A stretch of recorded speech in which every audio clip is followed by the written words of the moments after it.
Number 1. Jeremy Hill. Jeremy Hill burst onto the NFL scene in 2014 as a second-round pick by the Cincinnati Bengals out of LSU.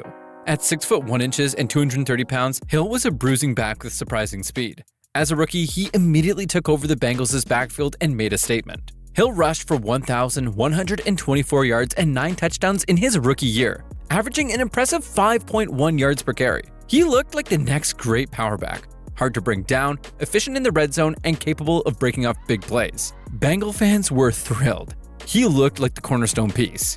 But after that rookie year, Hill's production steadily declined. His yards per carry dropped, and he never came close to 1,000 yards again. He still managed to score touchdowns. He had 11 in 2015 and 9 in 2016, but he was becoming less efficient and more one-dimensional. In 2017, injuries and inconsistency limited his playing time, and rookie Joe Mixon eventually took over the starting role. Hill signed with the New England Patriots in 2018 but tore his ACL in Week 1. That injury essentially ended his career. Despite being just 25 at the time, Hill never returned to the NFL. What makes Hill's case so surprising is how fast it all happened. From 1,100 yards and Pro Bowl buzz to out of the league in 4 seasons. It's a stark reminder for how quickly things can turn for NFL running backs. Number 2. Devonta Freeman. Devonta Freeman's peak was short, but during that time, he was one of the best running backs in the league. Drafted in the 4th round by the Atlanta Falcons in 2014, Freeman didn't make much noise as a rookie. But in 2015, he exploded onto the scene. That year, Freeman rushed for over 1,000 yards and scored 11 touchdowns on the ground, adding another 578 receiving yards and 3 touchdowns through the air. He was a fantasy football monster and became a key piece for the Falcons' offense. He followed that up with another Pro Bowl season in 2016, helping lead the Falcons to the Super Bowl. Freeman and Tevin Coleman formed one of the best running back duos in the league. Freeman was dynamic, elusive, and a serious threat in the passing game, but injuries began to pile up. In 2017, he missed 2 games with a concussion and saw a dip in production. In 2018, he played just 2 games due to a groin injury. When he returned in 2019, he was clearly not the same player. That burst was gone, and he struggled to stay healthy or productive. The Falcons released him in 2020, and he bounced around briefly with the Giants and the Ravens, but never regained his former form. Freeman's story is one of early success and rapid decline. He was a top 5 running back for a brief window, and then just like that, he was gone. Even off the field, Freeman seemed to carry himself with quiet confidence. He wasn't flashy or loud, just focused. His fall wasn't due to immaturity or ego. It was the cold, relentless grind of the NFL. He's a perfect example of how even a good attitude and hard work can't always outrun injury and attrition. Number 3. Ajayi. Ajayi's NFL career was a roller coaster. Highs that made you think he was destined for greatness, and lows that came out of nowhere. Drafted in the 5th round by the Miami Dolphins in 2015, Ajayi didn't have high expectations coming in, but once he got the chance, he made the most of it. In 2016, Ajayi had 3 separate games with over 200 rushing yards. Let that sink in. 3 200-yard games in a single season. He finished the year with 1,272 rushing yards and 8 touchdowns and earned a Pro Bowl selection.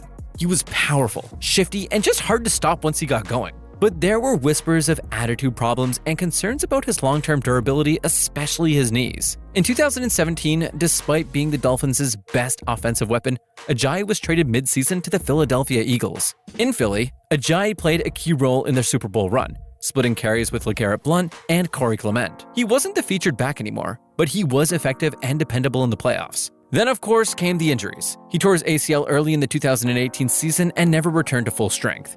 The Eagles re-signed him briefly in 2019, but he was a shell of his former self. Ajayi's post-NFL life is interesting too.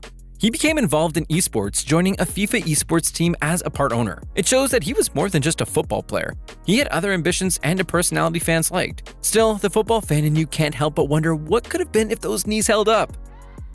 Number 4. Eddie Lacy. Eddie Lacy was supposed to be the next big thing in Green Bay.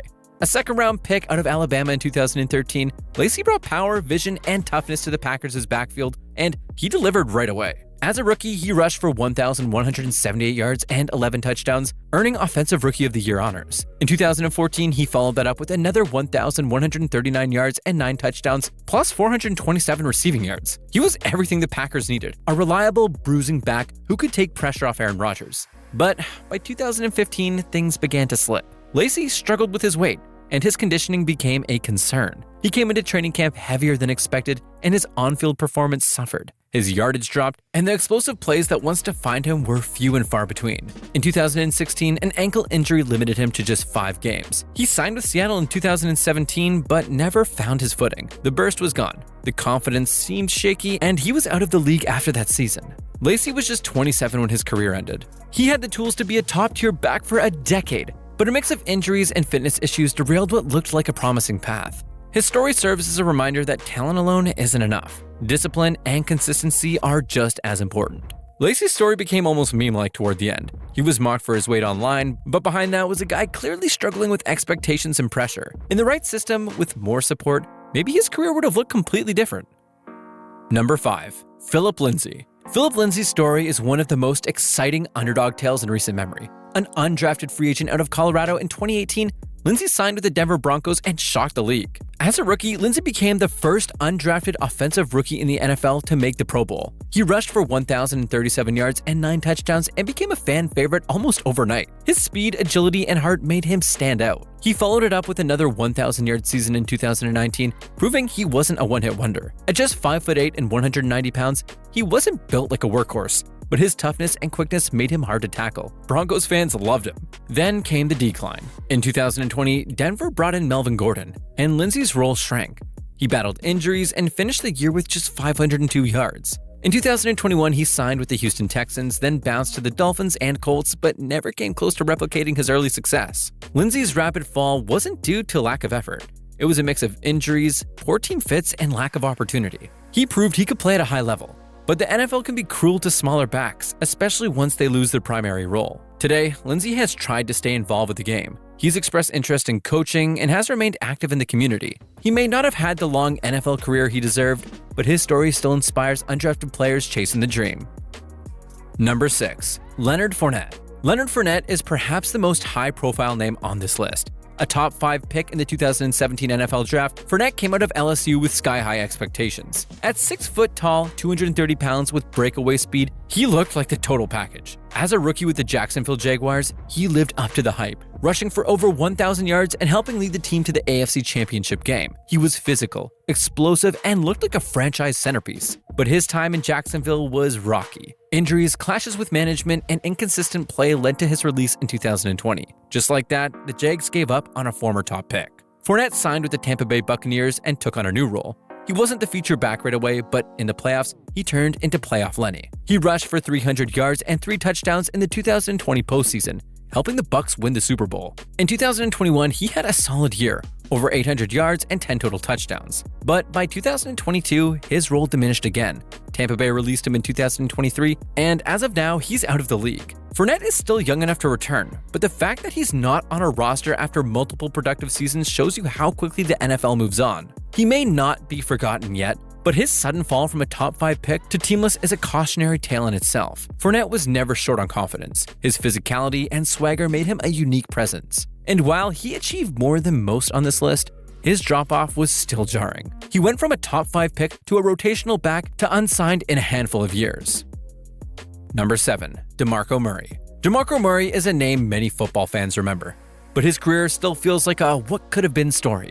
Drafted in the 3rd round by the 2011 NFL Draft by the Dallas Cowboys, Murray wasted no time making his presence felt. He broke the Cowboys' single-game rushing record in his rookie year with 253 yards against the Rams, immediately showcasing his vision and burst. But it wasn't until 2014 that he truly exploded. That year, he led the NFL in rushing yards, 1,845, and rushing touchdowns at 13, earning Offensive Player of the Year honors and helping Dallas return to playoff relevance. Behind one of the league's best offensive lines, Murray was a workhorse, carrying the ball a league-leading 392 times in 2014. And while the Cowboys' playoff run fell short, Murray's dominance put him at the top of the running back hierarchy. But Dallas chose not to re-sign him, and he joined division rival Philadelphia in 2015. That's when things took a turn. Under head coach Chip Kelly's fast-paced lateral offense, Murray looked like a poor fit. His production plummeted and frustration mounted. After just one season, he was traded to the Tennessee Titans, where he enjoyed a brief resurgence. In 2016, he rushed for 1,287 yards and 9 touchdowns and helped the Titans develop a strong ground game. But by 2017, injuries slowed him down and he eventually lost his starting role to Derrick Henry. Murray retired in 2018, just 4 years removed from leading the NFL in rushing. He had the vision, the patience, and the toughness, but his career was ultimately undone by wear and tear and poor scheme fits. Today, he's found success in coaching and currently serves as the running backs coach at Oklahoma. Murray is a prime example of how even elite running backs have a small window. His 2014 season is one of the greatest in recent history, but it stands in stark contrast to how quickly he faded from the spotlight.